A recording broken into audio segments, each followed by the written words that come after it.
So, hello and welcome. This is another one of my occasional Q&A videos. For anyone familiar with the channel, I like to do these occasionally, and I put up a request on the community tab on the channel asking for people to submit anything that they really want to ask me about. As always, I had an absolutely amazing response. There were well over 100 questions. So really, many apologies to all those who submitted questions who I couldn't get round to answering in this video. And before I go on, I'd also like to say a very special thank you to the channel members and also to World Politics Review, who've now become a channel sponsor. For those of you who haven't come across World Politics Review yet, please do make sure that you take a look at them. It provides an absolutely brilliant analysis of what's going on in the world. It's got a range of really top-notch academics, journalists who write for them, myself included. I've just put up a piece on the presidential elections in Cyprus. So this is a site that not only do I read on a regular basis, but I also contribute to. So really, it's well worth taking a look at. So again, thank you very much to everyone who helps support the channel. The support is really fantastic, and it helps to produce these videos. So as I say, please do take a look at World Politics Review. So Igor Itrokvi asks, what do you think are the real reasons Russia attacked Ukraine last year? Igor, thanks so much for this. And look, I could give all the reasons that have been trotted out for, why this has happened. So you'll have a whole group of people who say this is all about NATO expansion and Russia feeling threatened and responding. On the other side, you'll have a lot of people who are arguing that, this is just about Putin's expansionism and neocolonialism at play, and that Russia had never accepted an independent Ukraine. I think rather than sort of just say, look, what my particular views are on this, I think this is a really interesting chance to sort of consider the way that we understand world events and how we understand world events when they're taking place, as opposed to how historians look at it. So my background is in international relations, but in many ways, my doctoral thesis was on an aspect of international history, a very small aspect, I have to say. But what it did is gave me an understanding of how we interpret events at the time and how historians, those who come after us, will interpret what's happening. So I'm sort of rather struck by how will all of this be seen in 20, 30, 50 years from now, even a century from now? How will historians look back at this? Because, of course, what we're working on is our sense of things, the immediate news stories.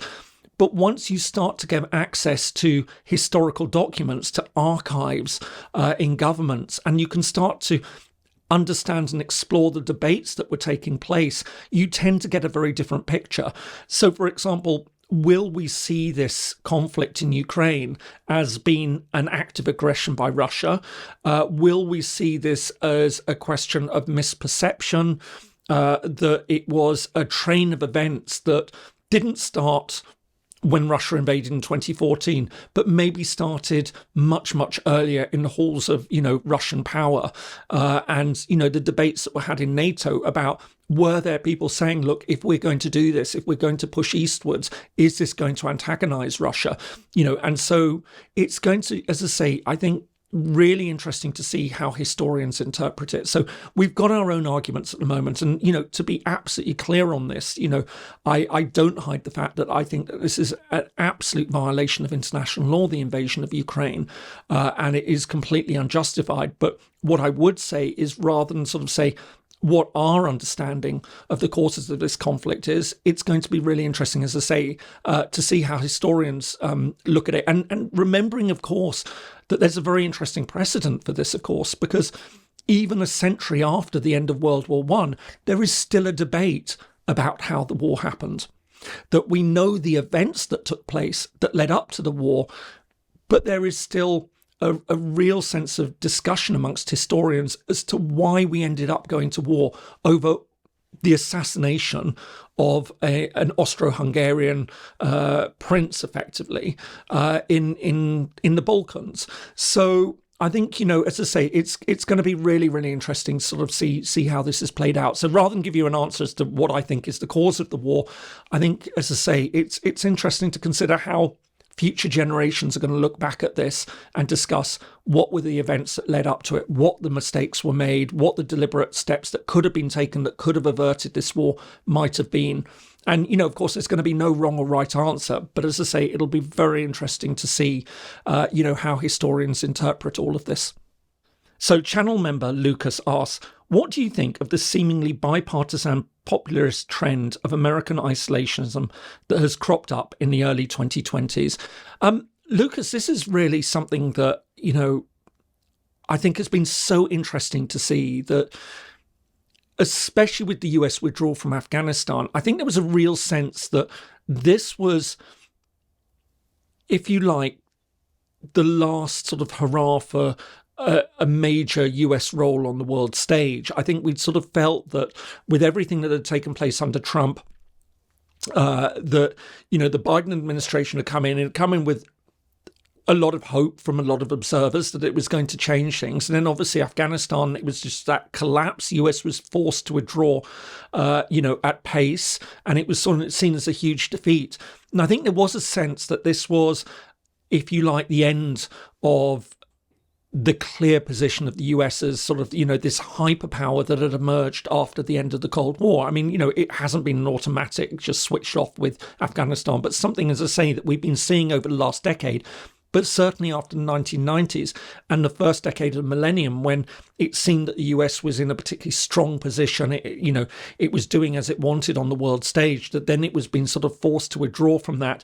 And that many people in America wanted to see it withdraw into itself. But of course, I think a lot of the assumptions that we had at the time of Afghanistan have been completely blown out of the water by what we've seen in Ukraine.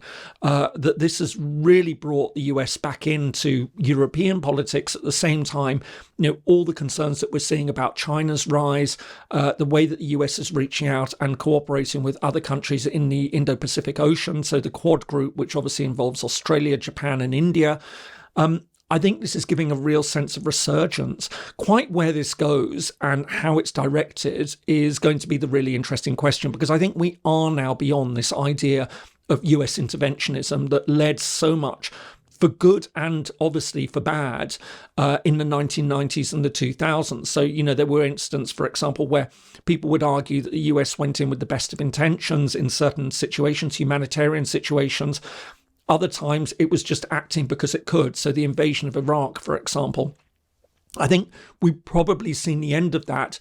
But this idea that the US can withdraw on itself, and this certainly isn't a new idea. You see this on a cyclical basis, that, there have been other examples of this in the past where the US sort of says, right, okay, rest of the world, you do what you want, we'll do what we want. And it's not our business. I don't see that really happening now. I think things have changed with the war in Ukraine, and it's going to be very, very interesting to see, and worrying, I have to say, how all of this is going to develop, certainly over the next 5 to 10 years. And I think a lot is going to hinge on what we see in Ukraine as to where things go. But I think that debate that we were seeing even 18 months ago, 2 years ago in the United States, where there was a sense that, well, maybe, the US wasn't quite what it once was, has been radically changed again by Ukraine. And I think, we have seen just how important the US role in all of this and US leadership is, working hand in hand with Europe and also other allies around the world. So Top T asks, do you think there needs to be a general change in how the recognition of breakaway states is handled in international relations? Top, I know you mentioned a few particular cases. In actual fact, you sort of made some interesting links there that I wouldn't necessarily have made. So you sort of talk about Nagorno-Karabakh or Artsakh and Somaliland on one hand, and South Ossetia and Northern Cyprus on the other. And I think those categorizations don't really work particularly well for all sorts of reasons I won't go into now. But as a general point, yes, I do. I do think that we need to have a discussion about how we talk about secession, how we talk about independence movements. The problem is how we get to have that conversation and how we change the norms of the international system, because I can see why a lot of people would say, well, if people want independence, why can't they have it? Surely this is democracy. Surely this is the right of self-determination that's written into the UN Charter. You know, we have to protect these people. If that's what they want, they should be given the democratic right to make that choice. And in a sense, I'd agree, but I also understand that it would be hugely, hugely destabilizing for the international system to suddenly have an overarching right of self-determination leading to independence for any group that wants it. You know, that it would cause absolute chaos in the international system. So what we have to do is, how do we come up with a system that says to peoples that might want independence that here is a mechanism for doing it? And you know, I thought about this so long, so hard. So many other academics who are working in the field of secession and international relations and recognition have thought about this, and it is incredibly difficult, you know, because how do you apply those rules? How do you come up with a new set of rules that don't create chaos?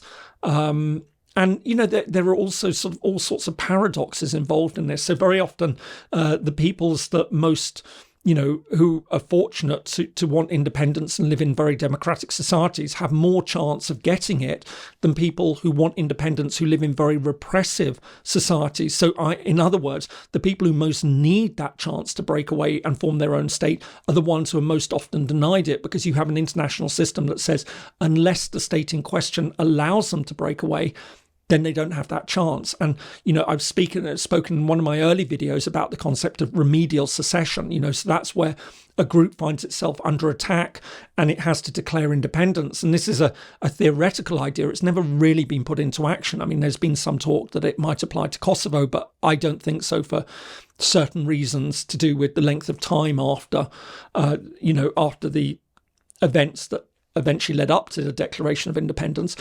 But be that as it may, I think that we do need to have this conversation, but it is so difficult to think about how we change the system, what would be the rules, because these are rules that have been created. They're under incredible challenge at the moment. And again, I think we can see, you know, if we look at Ukraine, that Russia argues, well, you know, the Crimeans, surely, you know, they have a right. If they want to be part of Russia, then they have a right to be part of Russia.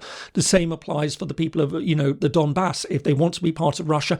And we can see that this is a fundamental violation of the territorial integrity of states. And of course, there's the question about Kosovo, which is an issue that I've dealt with in previous videos, that, you know, is also very problematic in all of this and has raised very important questions about how we understand the right of self-determination in international relations. So I think, you know, this is such an interesting question, especially for me, you know, who's worked extensively on this and has written a lot about secession and state creation.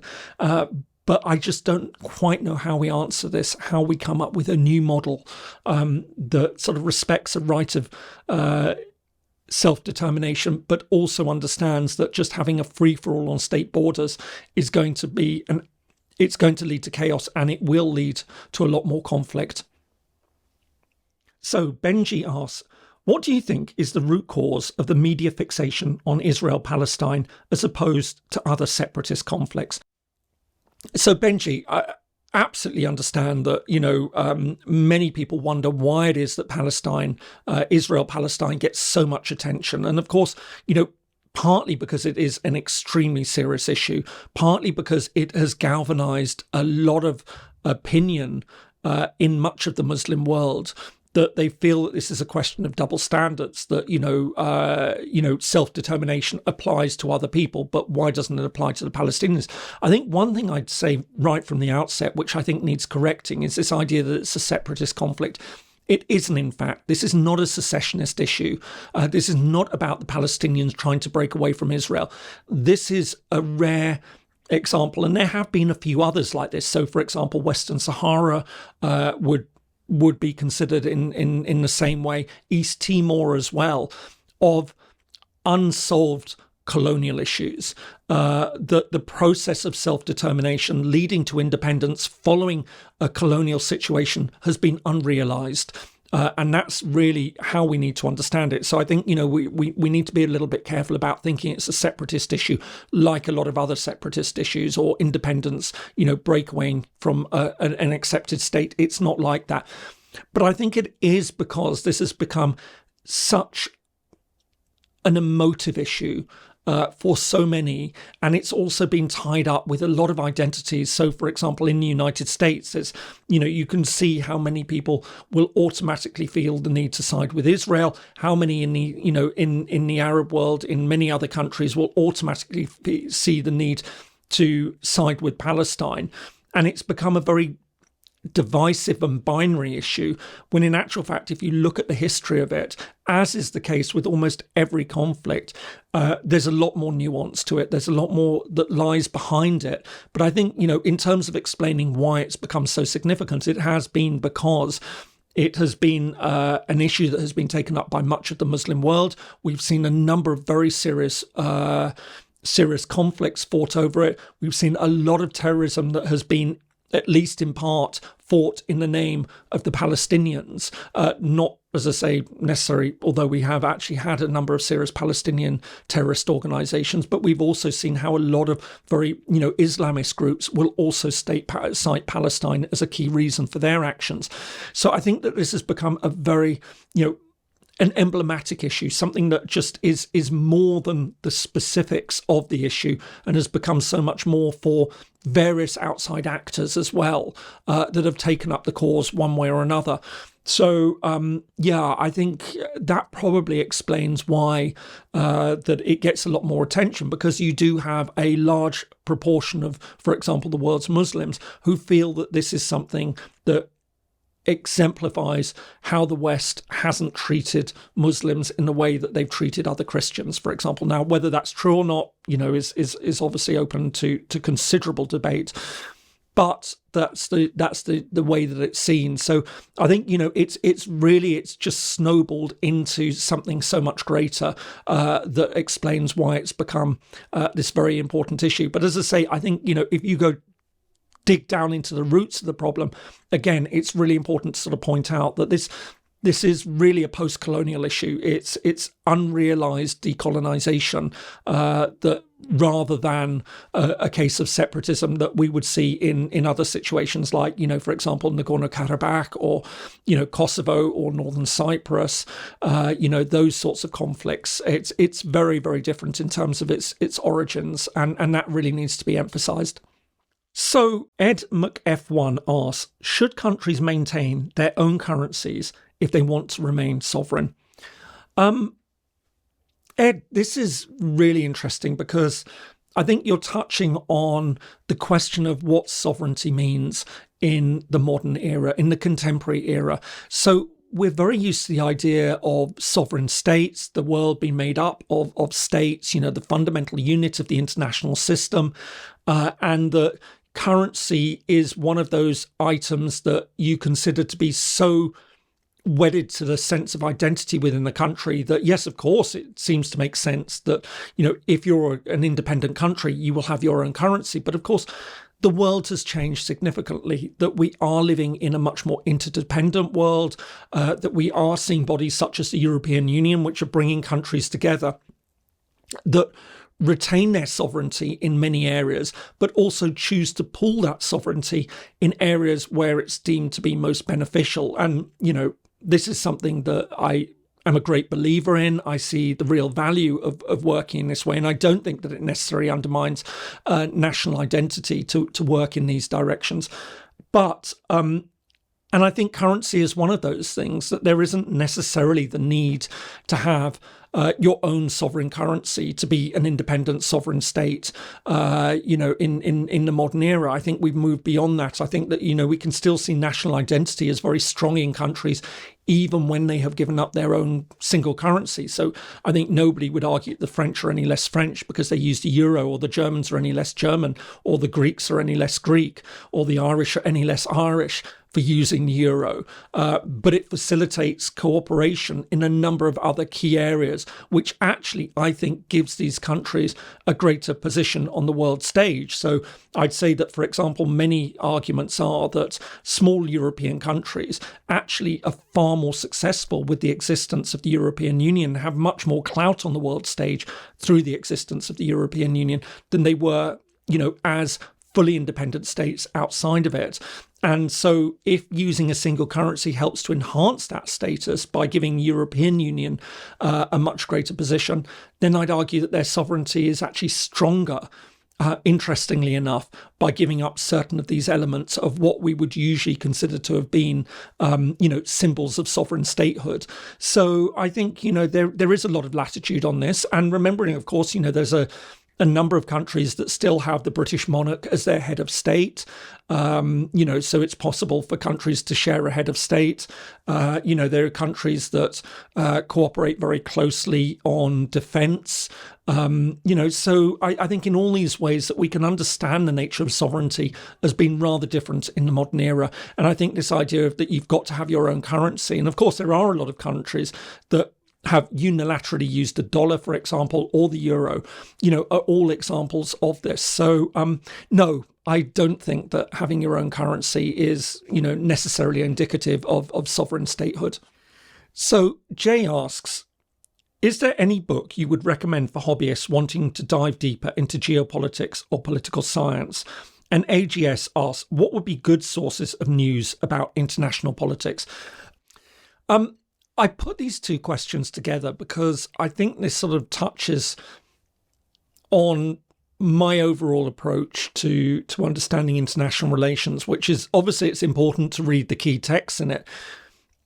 But I'm a great believer and that, you genuinely have to be interested in the world. Now, I know that sounds a bit odd to be saying, but I can't tell you how many people I've met over the course of my academic career working on international relations who don't actually seem that interested in what's going on in current affairs around the world. They're much more interested in the intellectual pursuit of theories and, it has its place, but it's just not necessarily where I come from in understanding international relations. So I'm very much of the mind that, I like to read around, but also in terms of using sources, I think this is becoming a really, really important question because, and I see this a lot on the channel, that a lot of people will take me up that I use predominantly Western sources. And I think that there's a sense that because a source is from a Western organization, it must be unreliable. That there's there are quite a few people out there who just sort of dismissive. And, I think that's very worrying in all sorts of ways. I think it shows a fundamental lack of understanding about how the media works in a lot of the countries. And I know all the arguments that, media ownership and everything like that. But I think there's a difference between editorial positions and reporting positions. And I think a lot of the time that, there's real problems with editorial positions. We know that the damage that's done in a lot of countries where the press, certain press, people who own the press determine its position on key issues of the day. And I think that is very, very problematic for democracy. But I also think that there's a lot of organizations which produce high quality reporting. So, for example, a lot of the press agencies, have very, very strict standards as to what they can report and how they can report. And they need to have not only, have it sourced very, very accurately, but also some sort of backup to that. So it's not just saying, I've heard this from so-and-so, so we're going to report it. They need to hear it from another source, another relied, trusted. So, when people say to me, oh, why do you trust, because I've had enough interaction with the media over the course of my career to understand what makes good reporting and how to separate out an editorial position on an issue from, for example, the news wires and how they deal with issues. And I think it's really important to understand this. It's the lack of trust in the media is feeding all sorts of conspiracy theories. And I think there is this sort of sense of, well, we can't trust the mainstream media, so we're going to go and find our own information, our own research. And there is so much out there which is frankly disturbing, misinformation that, anyone can set up and start spouting off whatever they want. And I think it's so important. And this is incredibly important for students, for, school kids to be taught about this, about truly understanding how you understand what is good information, what is accurate information, how information is produced, how information is disseminated in order to push back against a lot of the very worrying trends we see at the moment. So when it comes to news sources, there are a number that I will often refer to. I won't do it with a completely uncritical eye.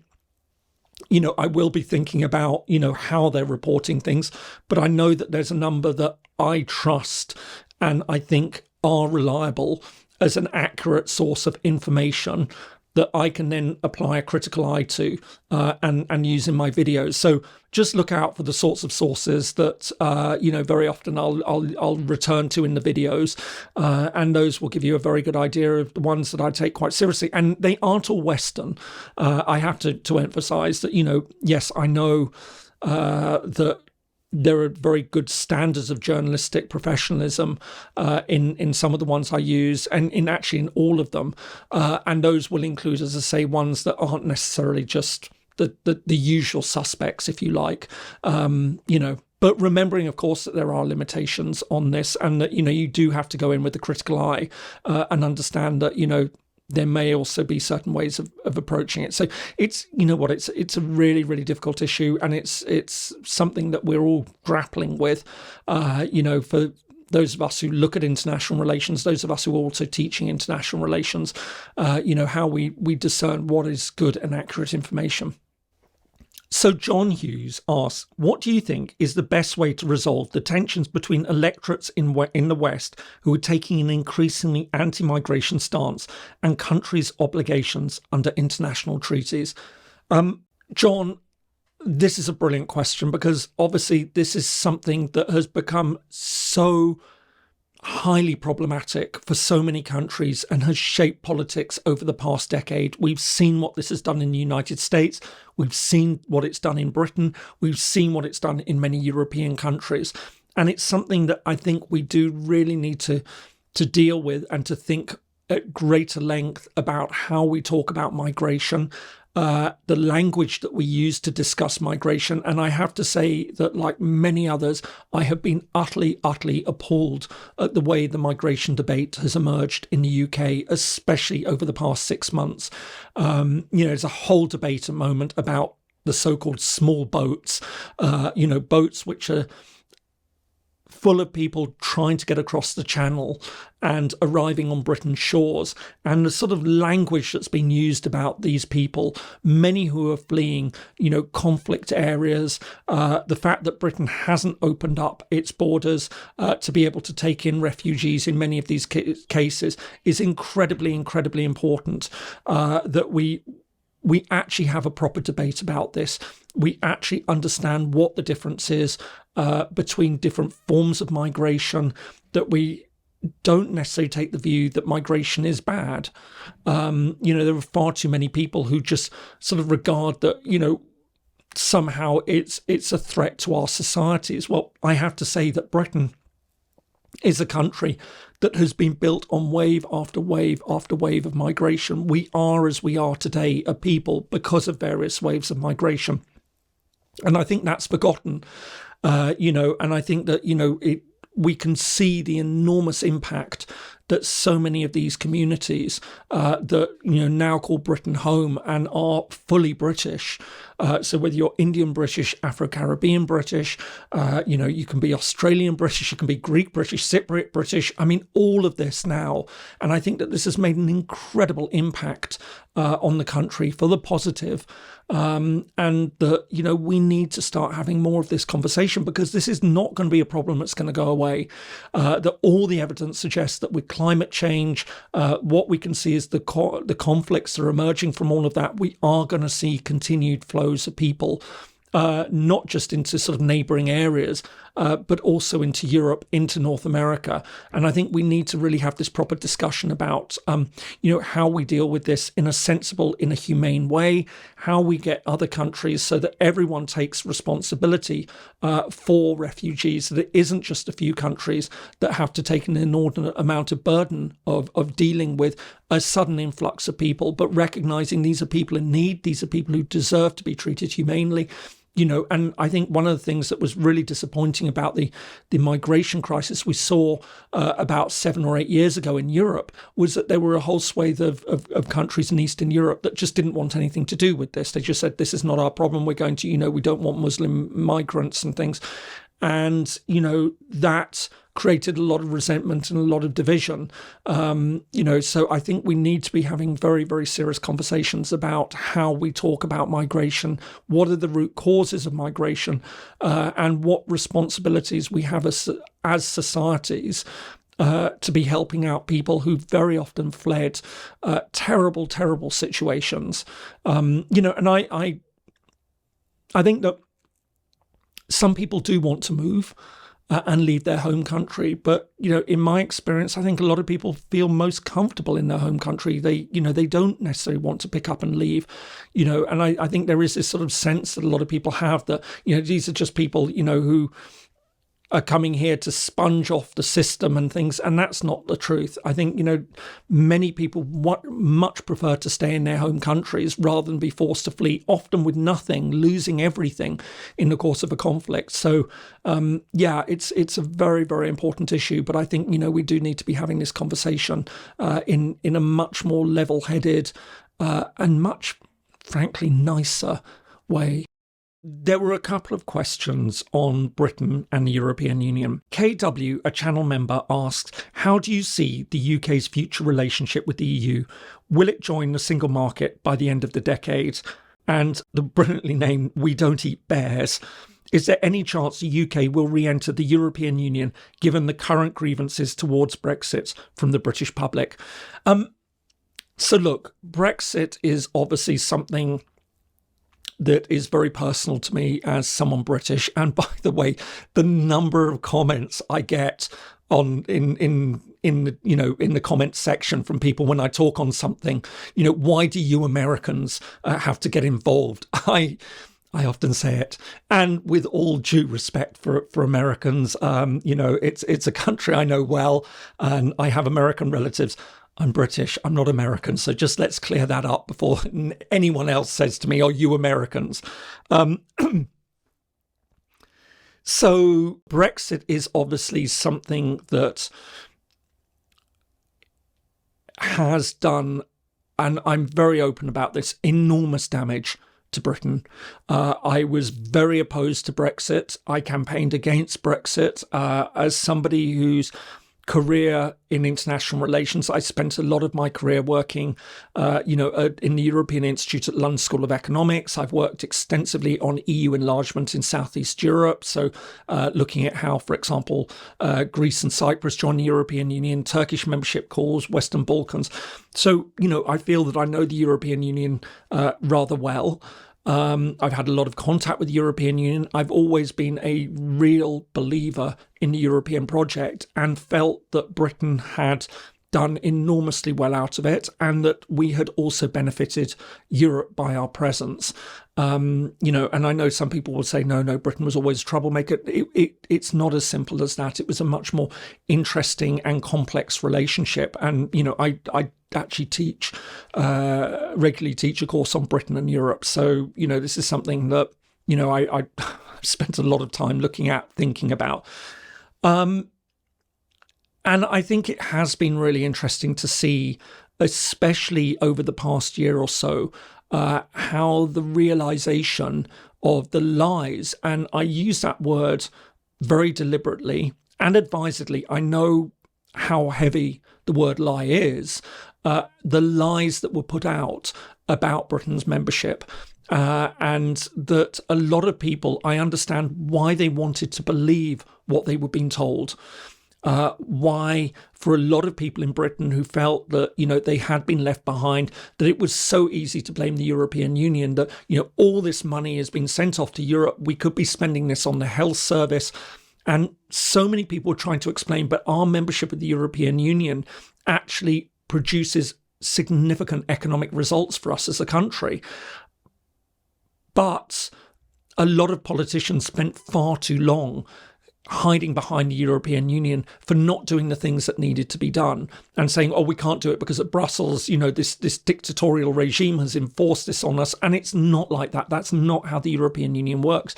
And so it's really interesting to start to see how people, as they're affected in the pocket, as they're realising the economic drawbacks of Brexit that has led to all sorts of things like inflation. Now, all the remaining levers would say, but, everywhere else has inflation. Yes, they do. And we have that type of causes leading to inflation, such as, energy price rises. But we also have significant inflation that's been led by labour shortages. And that's having a huge effect on the country. And as people are starting to see this, I think that we are now getting round to a debate to say, maybe we did make a mistake by leaving the European Union, that, a lot of people had told us it was going to do this, that and the other for us. And that hasn't been how it has worked out. So I hope that we are moving in that direction. I have to say, getting involved in, UK politics, and I've been very, very disappointed by the way that Labour has been handling this so far. I can see the argument for why Keir Starmer might feel that, he's got to tread very carefully on this. But I think that there is, what he's doing is he's making the mistake of actually saying, not just that I don't really want to engage in Brexit because it's a battle I can't win at the moment, but he's actually saying very silly things like there's no economic evidence that membership of the single market would be good for Britain. That is absolute nonsense. And anyone, who follows this will know that if Britain were to announce tomorrow that it was going to rejoin the single market, the economic effects would be absolutely I think would be incredible, because you'd have the immediate psychological hit of some good sense creeping back into British politics, and followed up by the sense that maybe we can start to get the economy back on track before you even rejoin the single market, and then you open up all those trade links again with our closest partners. So I think that even talking about it, so saying silly things like there's no economic case for membership of the single market, why does he need to say that? Why does Labour need to take that position? Even if they don't feel that they want to have the debate about Brexit at the moment, at least just be quiet about it. Don't say silly things that, are obviously untrue just in order to appeal to a rapidly shrinking part of the electorate. So I think, like a lot of other people, I think that Brexit was a mistake. I would hope that one day we will rejoin the European Union. I think that that's probably ambitious for quite a while yet. But even if we can get single market customs union membership, I think that would go a long, long way towards fixing a lot of the problems we have. And I think for many of us, even, staunch Remainers, Rejoiners, believers in the European project would say at least then that for many British people will get many of the benefits of EU membership through the single market, through the freedom of movement, which was a hugely beneficial thing for many, many Brits, and also for British society as a whole. I've always believed that we can start to get back some of those benefits, even if we can't rejoin, for another decade, 15, maybe even 20 years in worst case scenario. But there is a school of thought that says things might actually move a lot faster than anyone expects. And I know all the arguments, but it's up to the European Union as well. This is a line that Labour's putting around. There's no point Britain having that discussion because it's up to the European Union. No, it is every reason for Britain to have that discussion, because if we can have a national conversation about it, we can start to reach consensus about our relationship with Europe, which hopefully would at least include single market customs union membership. Then we can go and have that discussion with our European partners and take it forward from there. But there's no point being defeatist about it and saying, well, Europe won't consider it until we've actually had that conversation as in amongst ourselves. Great deal of unhappiness that, things worked out. I think that's seeping through, but I'm hopefully starting to feel a little bit more optimistic that we can start to fix some of the enormous damage that's been done. So Claudio2829 asks, how do you see Latin America's future on the geopolitical map in the next few decades? Claudio, thanks so much for this, because I think this is one of those things that a lot of us who work in international relations are always very interested by, the fact that Latin America sort of seems to sit outside of so many of the discussions that we have in the world about what's going on. I mean, and many apologies to all the Brazilians, Argentinians, Chileans, Bolivians, Peruvians, Colombians who are watching this, who might feel sort of very sort of put out when I say that. But certainly when viewed from Europe and I think North America, let alone Asia and Africa, Latin America seems a part of the world that's oddly forgotten, and yet it is obviously incredibly important. It's a continent, and if you consider Brazil is one of the most populous countries in the world, so it's a continent that, and a region that should be getting a lot more attention than it does. And I'm always actually rather struck that, funnily enough, when I do videos on Latin America on the channel, and I admit that I don't do it perhaps as often as I should, that they actually tend to get a very good response. I think there is a real thirst for knowledge about what's happening in Latin America. It is such an interesting part of the world, and sadly, I really don't know it in terms of having been there. As much as I might know other areas. I have actually been, so was over in Peru. But it's certainly a region that I think it will be very interesting to see how things develop. I can't sort of say, well, look, it's going to be the next growth area and it's going to be where, attention turns to, because I don't think we're seeing the evidence that that is the case. But how it slots into international politics. And I think one thing that will be really interesting to take a look at is the level of regional integration that takes place. There have been talk, like there has been with the African Union, that there has been with other regional organizations such as ASEAN, of adopting a European Union type model of regional integration. And there has been that talk in Latin America about doing that. And it'll be really interesting to see where that goes and whether that then changes its geopolitical orientation as the countries come together, as they coalesce, build up. For example, let's talk about a single currency. Then I think it'll be very, very interesting to track how that changes the dynamics of Latin America's role in international politics. But certainly a region that should be getting more attention and might well become much more significant as a geopolitical actor. So, Wally asks, what assumptions do you base your analysis on? Are you a realist, constructivist, etc.? Wally, look, I think this is something that I've always felt very uncomfortable with, this idea of how do you label yourself? So that's partly because my first degree was actually in economics and politics, and then I did international relations, or specifically international conflict analysis, for my master's, for my PhD. I've always thought of myself really more as an area studies person, and as such, I've always liked to use the tools that best help me with a problem that I'm looking at. So I've never really felt particularly comfortable about saying I'm one thing or another. I've always sort of come at it that what explanatory framework best helps me make sense of something I'm looking at. So if that means drawing on economics, if it means drawing on politics, if it means drawing on international relations, if it means drawing on sociology, if it means drawing on anthropology, so be it. I tend to approach things in those sort of ways. And it's the same, I think, even if you were to say, where would I be pinned in terms of sort of traditional IR theories? Part of me is very realist. I do still believe that states represent the fundamental building block, and that, there is a certain sort of competitive element that can come out of this.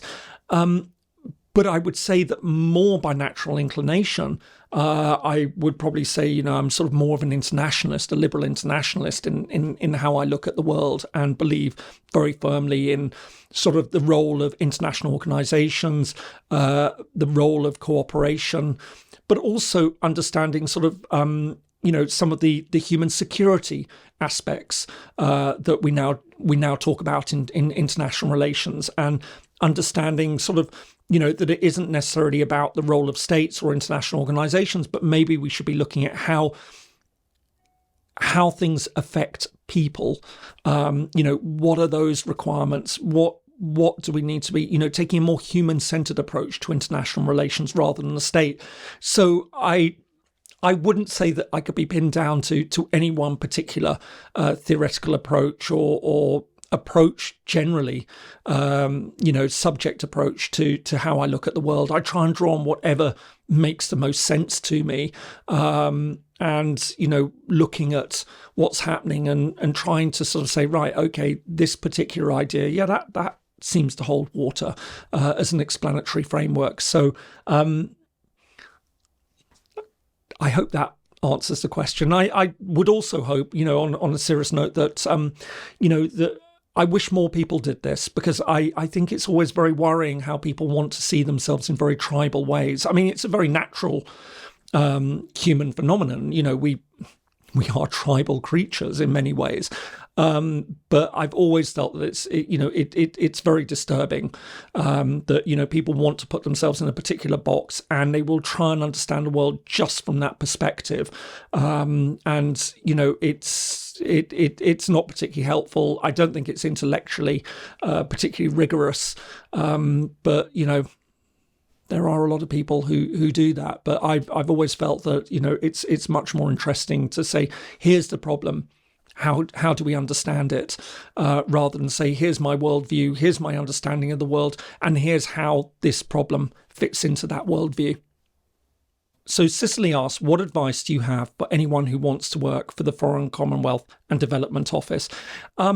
Cicely, look, I'm actually going to push this out to anyone who wants to work for a lot of the foreign ministries. I'd imagine that there are certain things that you'd be looking for that would be probably similar across the board. Now, I have actually worked at the Foreign Office, so before heads explode and everyone says, "Oh, I knew it," it's. So I worked as an advisor. It wasn't as a permanent diplomat or anything like that, but it did give me a chance to see how it works and the type of organisation it is. And I have to say that it was an amazing experience. I'm so glad that I did it, because it's given me so much more understanding of the way that those of us who work as analysts, those of us who work as academics, and those who work as professional diplomats need to be talking to each other, but need to find a language to talk to each other. And this is something I've noticed so much in my career, that, unfortunately, many diplomats are very dismissive of academics.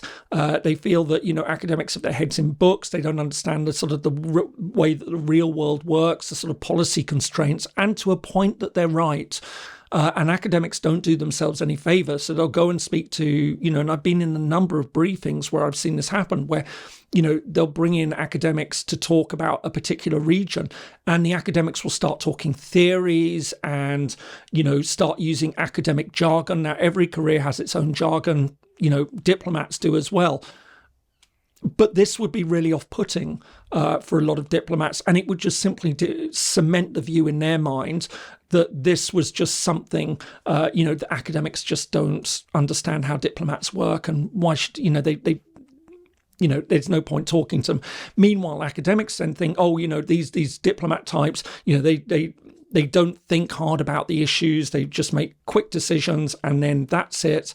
They need to be thinking more about their areas, and when they rotate out. And I think there's a certain degree of truth in both positions. And I think, one thing I'd like to see much more of is this sort of coming together and a crossover. It happens a lot more, interestingly, in the United States than it does in many other Western countries. It's starting to happen a lot more with the Foreign Office. And, if there are any academics watching who do have the opportunity to take up a secondment and work in a government department, it's an incredible experience. and it will completely transform the way that you understand how policy is made. You'll see the shortcomings of how policy is made, but you'll also have a much greater appreciation of the sorts of difficulties that policymakers face of having to often make very quick decisions under very difficult circumstances, and how, the political process works into that. And I think it just gives you a much better understanding of all of this. But in terms of going off and working for foreign ministries, I mean, obviously, having an interest in international relations is so important, but not necessarily having a background in international relations. I've met so many interesting, and sometimes some of the most interesting people working as diplomats are people who come from other careers in science or the humanities, who can bring something else with them to the career that is just that extra added benefit, a different worldview that I think is incredibly important. So I'm not saying that doing international relations is not good for a career in government service as a diplomat. It's great preparation. But I also think that, so much more, from other subjects can be incredibly valuable. But it does tend to be obviously the people who are interested in what's going on in the world, who do see a sense that they want to do something about it. And there are so many interesting paths that you can take when you are working in a foreign ministry. There's all sorts of jobs that have got to be done. So, some of it is the traditional diplomacy role, the political role that you would most usually associate with working in a foreign ministry. But, there's roles dealing with economics, there's roles dealing with communications. Communications is obviously an incredibly important part of working as a diplomat, and that, within embassies there are teams who are dedicated to working on that side of things, and it's so important. There's cultural elements, cultural cooperation is very, very important these days.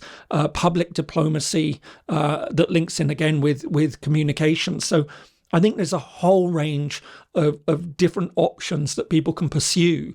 And so it's a much, much more multifaceted career than I think people often realise. And I have to say, from my experience, which tallies up to almost 2 years worth of experience working, within the British Foreign Office, and seeing it at close hand, is the level of professionalism, how bright people are, how engaged, and great people. And I know, there's all the sort of view that, it's the root of all evil and everything like that, but it isn't. I really genuinely, it far from it. So many people want to do good, want to see, maybe they make mistakes. They do make mistakes. That's absolutely taken for granted. And, that's not under, denying that Britain obviously has a very dark past that, I don't think we've entirely reconciled ourselves to. But I think on the whole, from what I've seen, is that, UK, other foreign ministries, diplomats genuinely want to be doing the best and trying to improve things. So, absolutely highly recommended for people to look into, and, very, very worthwhile career for, if you've got that right mindset.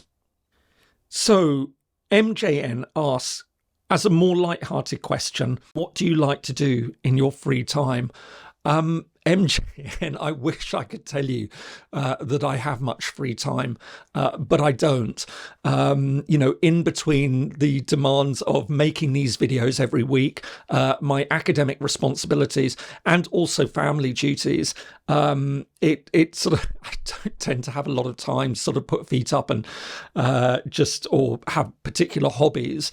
I often say that, I've always been so interested in any way in international politics and what's going on that, following that, as sad as it might sound, is very much what I do in free time. But no, seriously, I mean, when I do have free time, I've always been an addict for watching TV series, much more so than films these days. So, sort of things that, for example, I've been watching recently, which have been really impressive. So, one is Andor.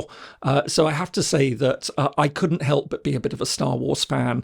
My birthday is actually May the 4th. So for anyone who knows, that is Star Wars Day. And actually, it was one of my earliest recollections was going to Star Wars, the original first Star Wars, when I was about 5 years old or something like that, when it came out, maybe 5 or 6.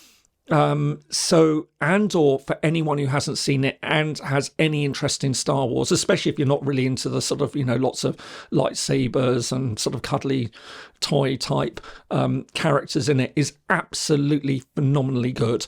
It's brilliant. It's a little slow to start, but it's, as many people who sort of working in political science have said, who've watched it, it is a fantastic and fascinating study about the rise of fascism. So it's about the rise of the empire, and anyway, it's sort of like a spy thriller, very different from a lot of the other Star Wars stuff, but really, really highly recommended. I'm also a bit of a sucker for the sort of the I don't know, sort of, the zombie genre. So yes, I've got to the end of Walking Dead, and the last few series really were painful. I felt more sort of obligated to get through to the end of it than actually really enjoy it, sadly. And more recently, I have actually been watching also The Last of Us, which has been taking a lot of people by storm. Again, absolutely phenomenally good. And first 3 episodes anyway, let's hope that it can continue. A few other things. So over the Christmas holidays, I watched Slow Horses. Anyone who hasn't seen that, very good. Sort of about a group of, I guess, disgruntled sort of, has-been MI5 agents, and lead characters played by Gary Oldman, who is just absolutely brilliant in it. So well worth watching.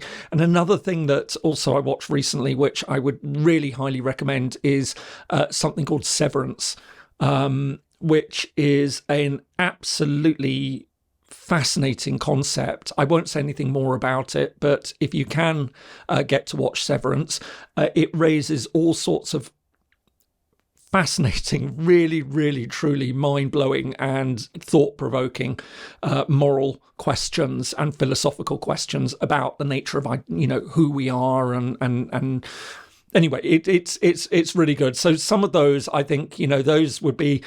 So I often will try and watch those, when I can sneak an episode in. So yeah.